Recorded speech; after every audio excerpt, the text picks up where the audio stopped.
কিয়ামতের আলামত নির্বোধ লোকদের হাতে নেতৃত্ব চলে আসবে, ক্ষমতা চলে আসবে। নির্বোধ লোকেরাই এমপি হবে, চেয়ারম্যান হবে, মেম্বার হবে, মন্ত্রী হবে, প্রধানমন্ত্রী হবে। তাই এই মহিলা মানুষ, দুইটা মহিলা মানুষ দেশে, দুইটাই হচ্ছে নির্বোধ। এই মহিলা মানুষ দিয়ে দেশ চলে নাকি? عن حذيفة قال قال رسول الله صلى الله عليه وسلم لا تقوم الساعة حتى يكون أسعد الناس بالدنيا লুকাআবুনা লুকাআ।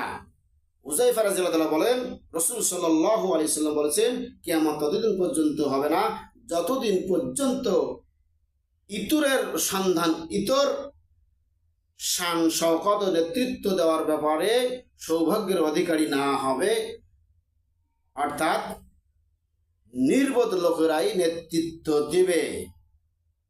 আমাদের এলাকায় আমি দেখেছি যে ভালো মানুষ, নামাজি, 5 ওয়াক্ত খুব পরহেজগার মানুষ, ধনী মানুষ দাঁড়াইছে, কারণ তাকে কোনো পয়সার প্রয়োজন হবে না, তিনি সেবা করতে পারবেন, কিন্তু তাকে ভোট দেওয়া হয় না। দেখা যাচ্ছে যে সুদখোর দাঁড়াইছে, মদারু দাঁড়াইছে, তাকেই ভোট দেওয়া হয়। নাউজুবিল্লাহ, আস্তাগফিরুল্লাহ। আমাদের এই সেবা